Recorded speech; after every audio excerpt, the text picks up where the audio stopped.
Film ini menceritakan seorang gadis yang sejak kecil diasuhnya itu.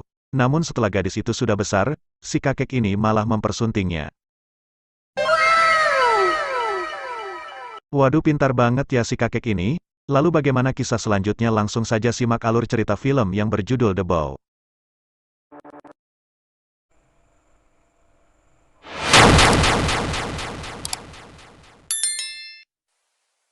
Film pun dimulai cuy, terapungnya cewek cantik kala itu diselamatkan dengan seorang kakek-kakek, dan diajaknya hidup di kapal itu. Jadi jangan kalian bayangin deh, kalau seorang pria yang sudah sampai tua renta itu tak pernah makan apem bem, atau kue serambi lempit lainnya, jika ada tekanan positif dan negatif dalam kapal kecil itu, lalu hidup berduaan di tengah lautan selama bertahun-tahun, kira-kira apa yang terjadi cuy? Pasti tahu kan apa yang terjadi cuy?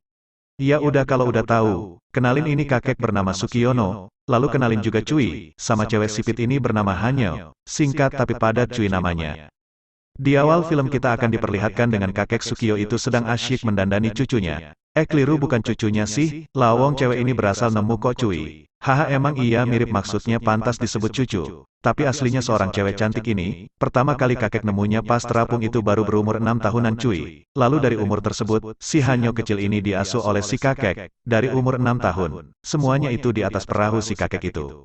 Dan si kakek Sukio ini setiap harinya itu bekerja sebagai pengantar para pemancing mania. Pria-prialah pastinya itu ke tengah laut cuy.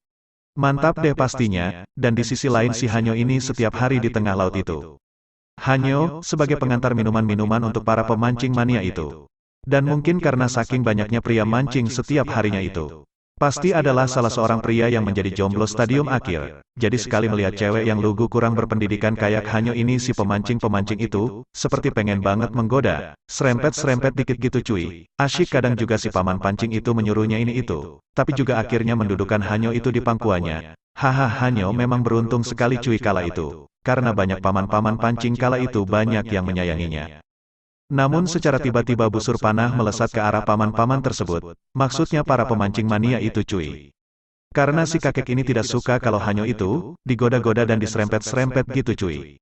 Dan kejadian itu pun langsung membuat para pemancing semuanya diam dan tak berani menyerempet Hanyo lagi. Dan pada keesokan harinya di mana Hanyo yang sedang berlatih memanah itu, tak selang berapa lama si kakak pun datang membawa kebutuhan bulanan untuk mereka berdua. Dan bisa dilihat dari wajah mereka yang tidak punya beban sama sekali, walaupun selama 10 tahun mereka cuma hidup terombang-ambing di tengah lautan. Kok ada ya cewek yang mau hidup bertahun-tahun di kapal?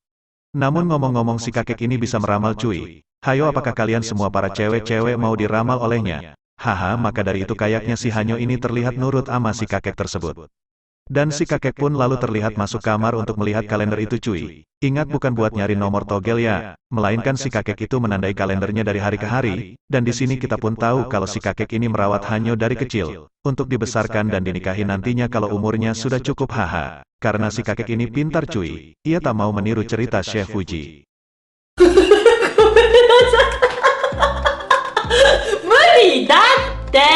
Udah kembali ke alurnya. Tapi kita belum jelas nih apa hubungan si cewek ini sama si kakek. Masa iya dia cucunya? Tapi kalaupun ia cucunya ya pastinya nggak bakal mungkin lah mau dinikahin sama si kakek-kakek itu ya kan? Lanjut ke esok harinya, sama seperti hari-hari sebelumnya para pemancing-pemancing itu pun datang, namun kimaknya lagi, para pemancing-pemancing itu malah terlihat sangat menyayangi si Hanyo itu lebih dari biasanya. Mereka pun terlihat serempet-serempet si Hanyo itu cuy. Kalian jangan iri loh ya melihat ini. Lalu melihat hal itu, si kakek yang baik ini lalu mencoba memperingati mereka dengan tembakan busur panah. Akan tetapi pemancing-pemancing tersebut kali ini malah berani menantang dan melawan kakek gadis itu. Dan mengikatnya dengan tali tambang besar seperti yang Anda saksikan. Namun setelah mereka mengikat si kakek itu, sekarang malah mulai kejar-mengejar dengan si Hanyo. Tapi untungnya wanita lugu ini, lincah cuy, larinya gesit dan langsung menjebak mereka lalu dengan cepat mengambil busur panahnya dan tak lama kemudian anak panah pun terpenggal ke arahnya.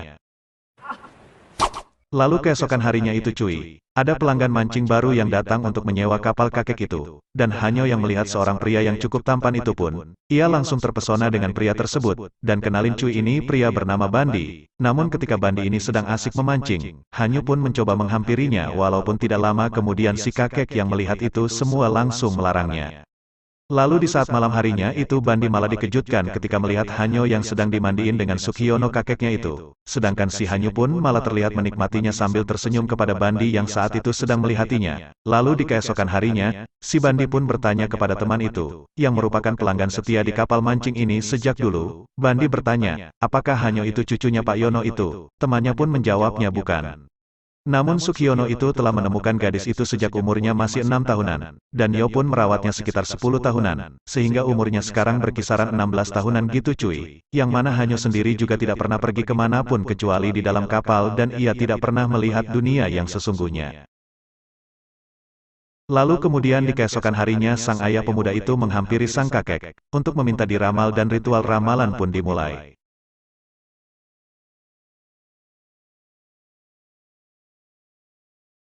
Sepertinya hasil ramalan itu pun cukup mantap ya kayaknya, karena semua itu terlihat dari wajah kakek itu, lalu mereka pun bergegas pulang namun sebelum pulang si Bandi pun memberikan alat musiknya kepada Hanyo. Lalu di sore harinya saat si kakek itu pulang, si Hanyo ini lagi sibuk cuy, maklumlah dia kan punya alat musik baru ya kan. Namun si kakek tak memikirkan hal itu ia pun langsung jengkel dan membanting alat musiknya itu. Lalu setelahnya pergi masuk ke kamar dan di kamar itu, ia pun terlihat memasukkan sepasang baju pengantin ke dalam lemarinya, sehingga Hanyo yang diam-diam mengintip dari jendela itu pun tak berkata apapun, dan setelahnya kakek itu pun langsung menuju ke sebuah ruangan, untuk memperbaiki mesin kapalnya seperti hari biasanya. Lalu di malam harinya itu, Hanyo pun dimandiin lagi oleh kakeknya, namun kali ini ia terlihat merengut aja, karena ia masih marah kepada kakeknya yang telah merusakkan alat musik kesayangannya.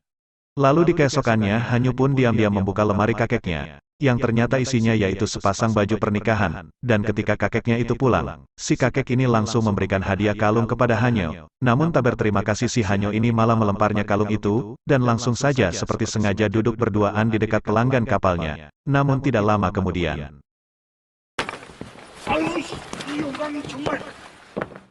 Lalu setelahnya, si kakek ini pun langsung mengusirnya dan singkat cerita.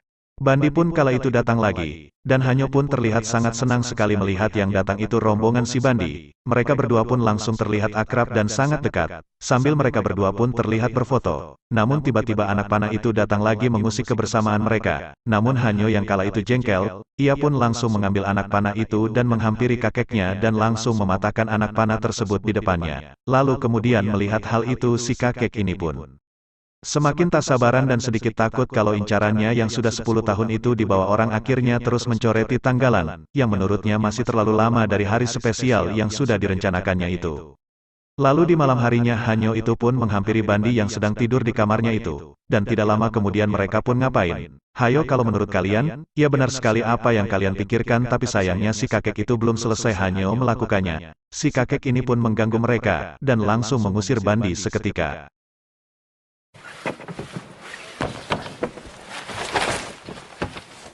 Melihat hal itu pun Bandi merasa marah, dan mengatakan pada kakek itu kalau ia akan mencari orang tuanya Hanyo. Bandi juga mengatakan bagaimana rasanya jika hanya hidup di kapal saja selama 10 tahun itu lamanya. Namun kakek itu mendengarnya ia pun tidak peduli dan langsung meninggalkannya. Dan lalu saat keesokan harinya si kakek ini pun ternyata juga mengusir teman-temannya Bandi yang sedang asyik memancing kala itu. Tapi tidak lama kemudian Hanyo yang tahu dengan hal itu pun ia akhirnya mencoba kabur dengan kapal lainnya. Namun gagal karena ketahuan oleh si kakek itu. Lalu setelahnya si kakek Sukiono itu pun langsung bergegas merenovasi kamar tidurnya yang tadinya muat satu orang menjadi lebih lebar supaya tempat tidur itu muat dipakai berdua. Namun tak lama setelah itu pun si Hanyo pun ketawa ketiwi lagi saat melihat dari sisi lainnya itu si Bandi datang lagi. Langsung kala itu si Bandi ini pun berusaha memberitahukan kakek Sukiono itu kalau orang tuanya Hanyo itu ternyata masih mencari anaknya sampai saat ini. Namun si kakek yang mendengar hal itu pun seolah tak peduli tentang hal itu, dan kemudian si kakek itu pun langsung saja menyerang Bandi itu dengan anak panahnya tapi untung saja si Hanyo itu langsung menutupinya.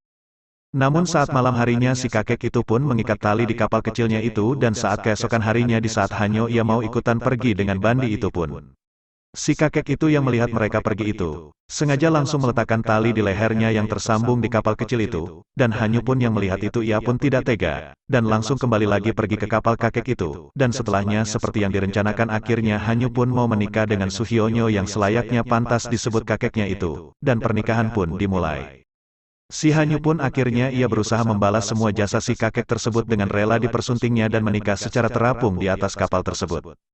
Walaupun itu semua disaksikan oleh si Bandi, namun si Hanyu pun juga terlihat sangat berbahagia menjalani sesi pernikahan itu.